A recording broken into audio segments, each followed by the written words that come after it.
Hi, Kelvin. How are you today? Good, how are you? Good, thank you. So lovely to meet you. Congratulations on the high note and the last few years of your career. You've just gone up and up. It's been amazing to watch. Thank you. Thank you. I appreciate it. I remember seeing It Comes at Night about 3 years ago and thinking, this guy has something special. And in the years since, you've done Loose, Waves, Monsters and Men, so many incredible, critically acclaimed movies. What has it been like for you actually living those last 3 years? It's been wow, it's interesting. You know, being in quarantine has made me really reflect.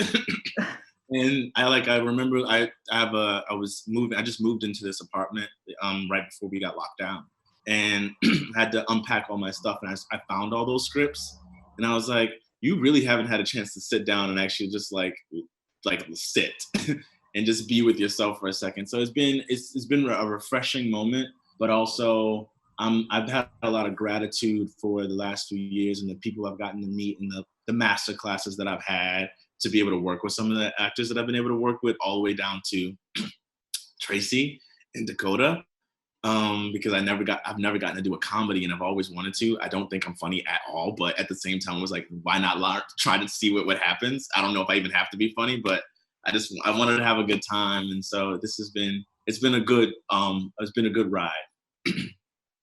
It's really nice that, as well as kind of tapping into your comedic side, you also got to tap into your musical side. And your very first line in this movie is sung. Were you nervous about that at all, or were you excited to just jump in and get to it? I was honestly, I was terrified. I remember when I did the self tape. I refused to sing for a while because I was like, I don't have what it takes, and I don't want to embarrass myself. And you know, it was so interesting because I remember there was this musical going on.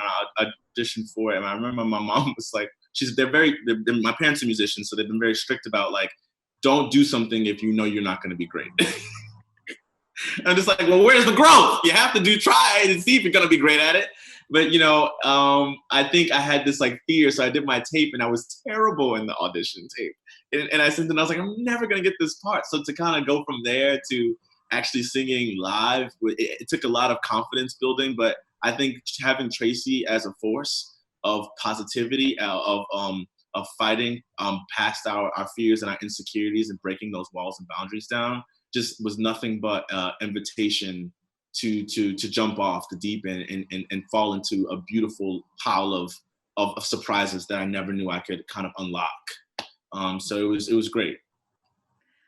You share a lot of scenes with Dakota Johnson in the movie as well, being, the romantic interest. And I think you guys have great chemistry in the movie. How did you find that process of working with her in the film?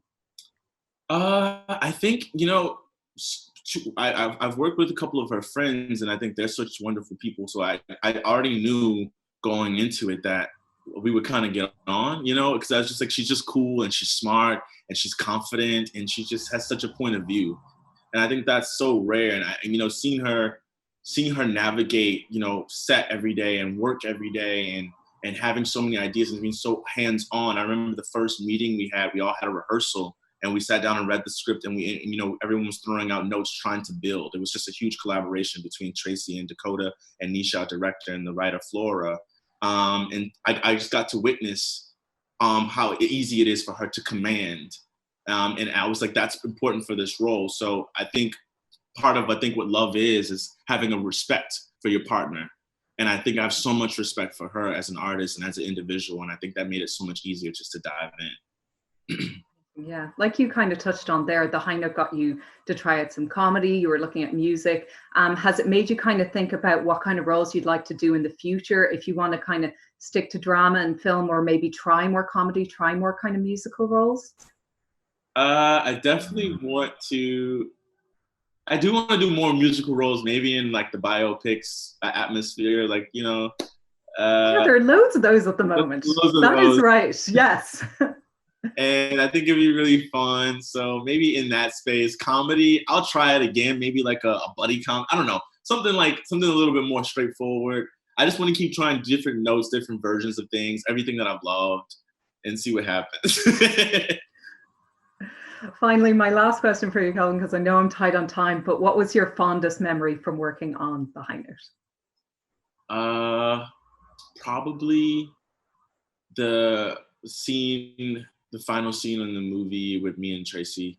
That was our first day, and it was such a big moment. I never thought I'd be on a stage. I never thought, I would be with her.